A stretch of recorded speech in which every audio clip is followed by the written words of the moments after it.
Selamat pagi teman-teman sekalian. Kita akan berbicara mengenai politik harian gitu kan. Jadi berbicara tentang aktivitas wacana yang bergulir atau beredar di masyarakat gitu kan. Jadi wacana ini memiliki daya untuk mengarahkan penguasaan. Karena menurut Michel Foucault, kekuasaan itu adalah pengetahuan. Nah, kekuasaan itu memproduksi kekuasaan lagi. Biasanya diterapkan melalui diskursus wacana itu kan. Di dalam analisis media, pemberitaan itu di-framing untuk membentuk suatu opini, membentuk suatu kesadaran massa gitu kan. Jadi punya tujuan tertentu. Seorang Rocky Gerung dengan konsistensinya sebagai kritikus, sebagai oposan terhadap Jokowi dan pemerintahannya akan selalu berbeda dan akan selalu menilai negatif setiap apa yang dilakukan oleh pemerintahan Jokowi. Misalnya ya Jokowi intervensi di dalam penentuan pemilu 2024 ini gitu kan, untuk menentukan koalisi partai-partai gitu kan.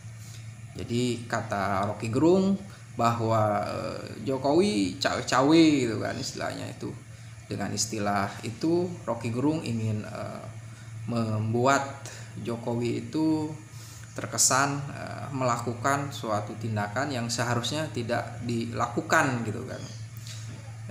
Nah, begitu juga dengan Refly Harun juga sebagai seorang kritikus kebijakan Jokowi, menjelaskan bahwa jika Jokowi memihak, maka aparatur birokrasi bahkan aparat TNI Polri itu akan berpihak juga kepada calon pilihan Jokowi gitu kan, sebagai penerusnya siapa gitu.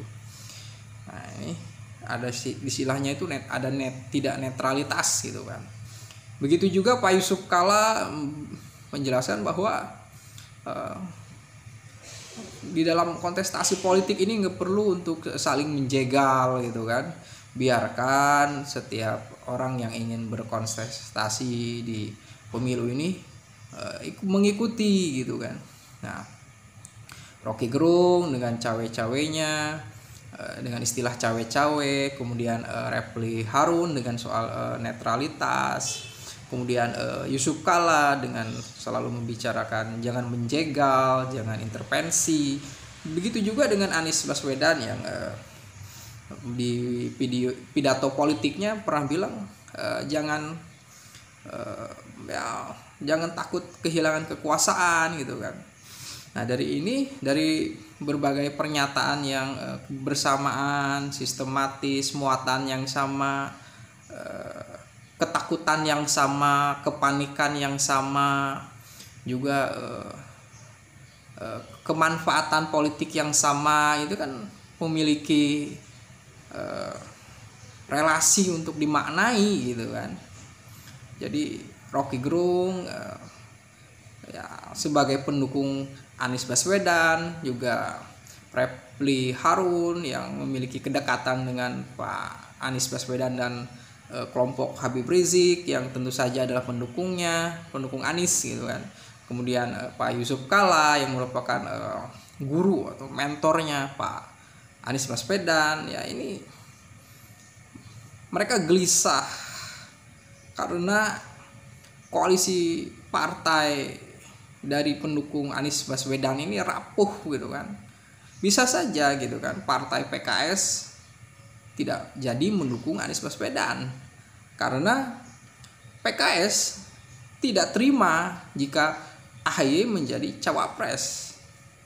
Nah, daripada tidak sesuai dengan keinginannya, bisa saja PKS mendukung Prabowo gitu kan. Dan ini rumit juga gitu kan dimaksudkan ya, sehingga dibaca ada upaya untuk mengintervensi partai-partai gitu kan, untuk menjegal satu orang gitu kan. Nah, dikumpulkanlah oleh Jokowi para ketum partai di Istana Negara, ya mereka berbicara tentang politik ke depan, berbicara tentang kerjasama, kemungkinan koalisi, dan tetap kompak untuk menjalankan tugas dalam bernegara itu kan. Dicurigai karena para oposan ini, yaitu Rocky Gerung, Refli Harun, Yusuf Kalla, mereka menganggap Surya Paloh kok nggak diundang gitu kan. Ya kan, padahal kenapa pertanyaan ini muncul? Sesungguhnya mereka sudah mengetahui gitu kan. Cuma ketidakhadiran Surya Paloh, tidak diundangnya Surya Paloh, itu dikapitalisasi gitu kan, sebagai upaya untuk menyakiti Partai Nasdem, digunakan sebagai wacana untuk menggoreng gitu bahwa Jokowi ketakutan gitu kan dengan koalisi Anies Baswedan gitu kan. Padahal mungkin saja nggak membahas tentang Anies Baswedan gitu kan. Padahal tidak membahas tentang Surya Paloh kan. Kan sudah jelas koalisi Surya Paloh itu ya koalisi dengan PKS, dengan Nasdem, kan udah jelas, nggak perlu dibicarakan gitu kan. Dan juga diceritakan bahwa istana ini menjadi tempat posko pemenangan gitu. Pemenangan siapa gitu kan? Pemenangan apa? Jadi jangan terlalu mencurigai, jangan terlalu takut, jangan terlalu gelisah gitu kan. Karena di dalam politik itu kan sama-sama sudah tahu gitu kan. Jangan cengeng gitu kan. Pak Anies Baswedan jangan cengeng, jangan flying victim. Pak Yusuf Kalla juga tenang saja gitu kan. Kalau Anda sebagai seorang negarawan, demokrat, dan sebagai seorang pengusaha yang nasionalis, ya harus bisa rasional gitu kan, bisa rasional. Misalnya kalau Anies kalah, ya itu bukan persoalan karena intervensi dari Jokowi gitu kan. Kuatkan dulu koalisi anak didik Bapak itu, PKS, Nasdem, dan Demokrat gitu kan. Ya ini kan persoalan bulan Oktober masih lama gitu kan. Pada ada istihad dari PKS bisa berubah itu kan, bisa saja gitu kan. Dan sekiranya saya pikir Anies Baswedan ini harus mengikuti kontestasi politik jadi pilpres ini gitu kan, dia jadi capres gitu kan, biar nggak penasaran gitu kan.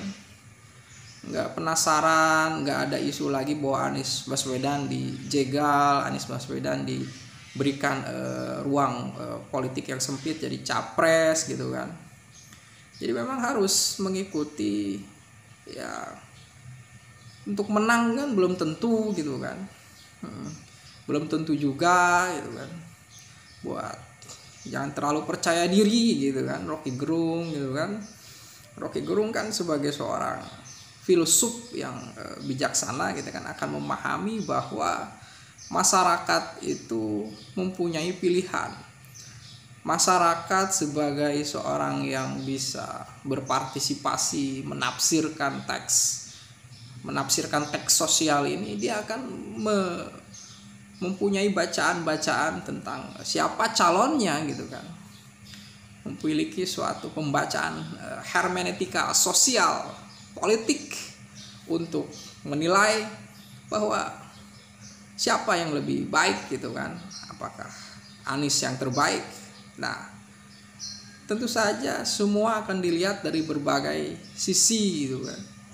Jangan hanya karena Anies gagal ikut capres, jangan karena Anies gagal jadi presiden itu dianggap sebagai suatu upaya untuk menjegal Anies gitu kan. Segala sesuatu ada yang merugikan Anies disalahkan adalah presiden. Ketika Anies posisi surveinya ada di 3